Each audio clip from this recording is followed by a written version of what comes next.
Hi, everybody. Welcome to a new all of the above budget movie review. And this time, it's time for another Marvel special. It's time for Phase 2. And Phase 2 is where things really start to cook. The first phase was like an introductory phase. We met the core Avengers, we met them in their solo movies, and it set up this whole entire MCU, which we now know. Um, yeah, so it culminated all in the Avengers, and it did have a long-lasting effect on Phase Two, and that's where we are starting off. We're starting off with Iron Man 3, and it's the Iron Man. It should have been called Tony Stark Iron Man because it's the movie where we see Tony Stark more than Iron Man, and it's a very cool movie. It's like MacGyver in the Marvel universe. We see Tony Stark at his best, trying to find Extremis, which is taken out of a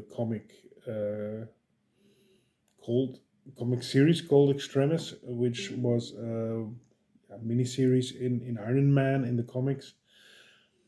And well, it is a very good movie. We see him a lot without his armor because he has to rely on his skills and his ingenuity. And it shows Robert Downey Jr. at his best. I think it's one of the best Iron Man movies I've seen up till now. I love the other ones, but this one is really good with Don Cheadle returning as War Machine or Iron Patriot in this one. And Iron Patriot is something they came up with in the Dark Reign period of Marvel. It was Harry Osborn's suit after Secret Invasion. So I loved all those nods to old, like AIM. It's also something that came out of the comics. Um, we get the Ten Rings returning, and we get wow, yeah. So it's a very good movie.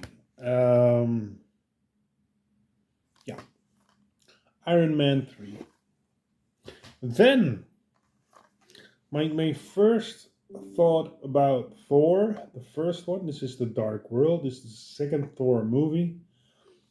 I was a bit on the fence of the first one. I thought it was a good introduction to Thor, and it was a good movie. But this one I didn't really like. It was too slow paced. It was boring, but it did set up a lot of things in the Thor world that we will see in the future. Um, so yeah, Thor: A Dark World. I love Christopher Eccleston in here as a dark elf. Um, Christopher Eccleston, we know as the Ninth Doctor, who restarted the whole Doctor Who series, of course, in 2005. Yeah, I love Natalie Portman returning and all the usual cast. And it did set up a lot for the Thor future, but it's not the best movie in the series.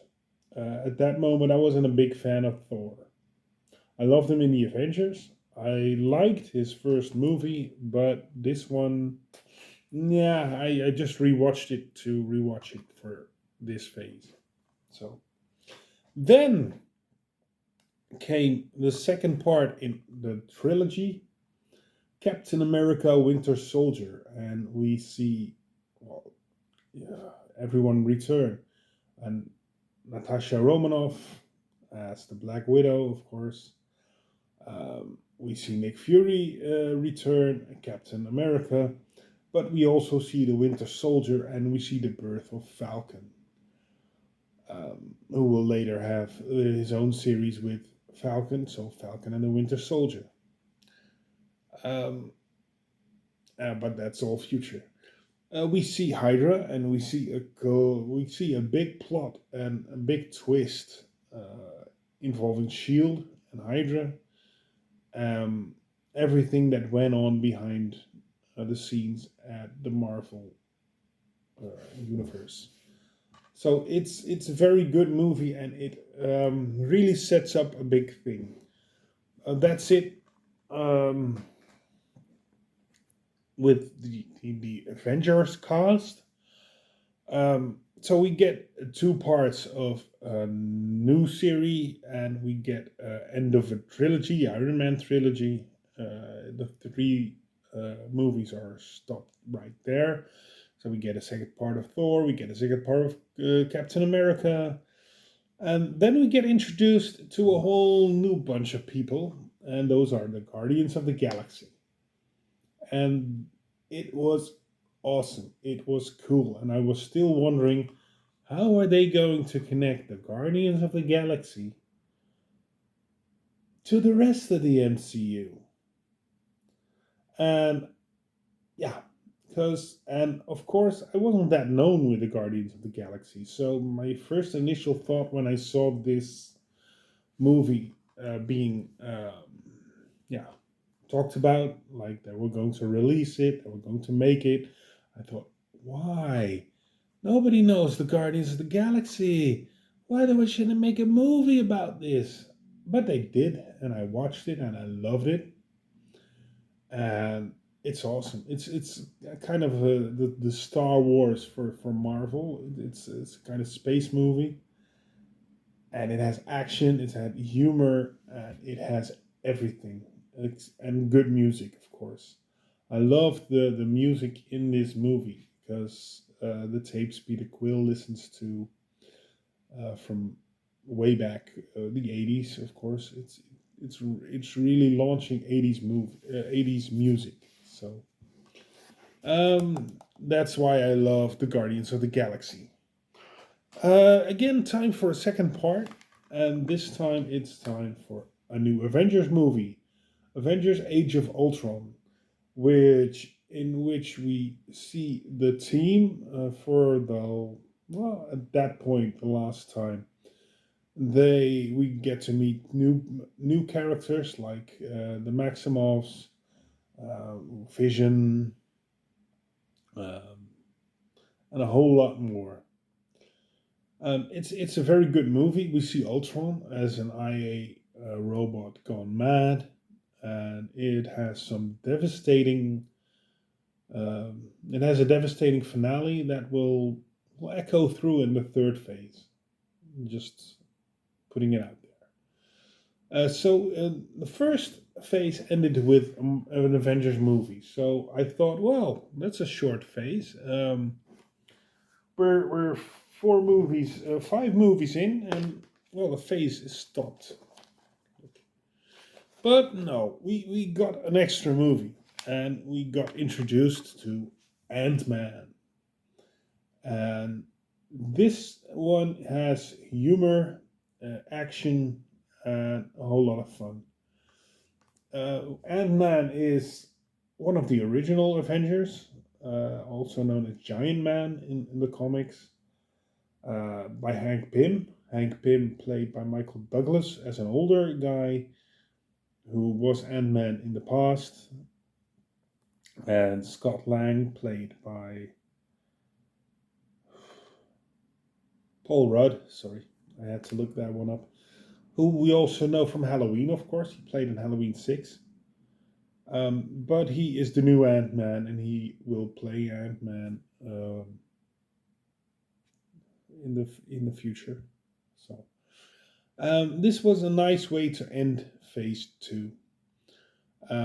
All of Phase 2 set up a bigger universe. It mentioned the Infinity Stones. We got to see a Thanos for the first and second time. We heard him speak in the Guardians of the Galaxy movie.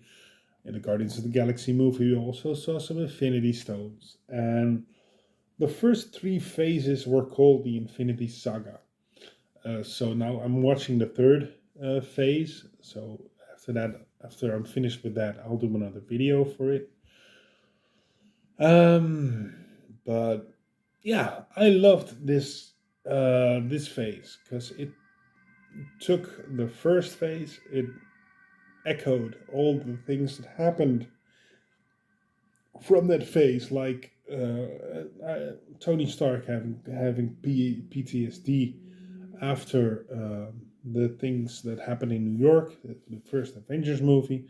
So in Iron Man 3, we see a kind of broken Tony Stark, and we see everything progress. We hear the name Stephen Strange, we hear a boy crawling up walls, and we get those little hints of things to come, but they keep the universe small. They gradually introduce new people.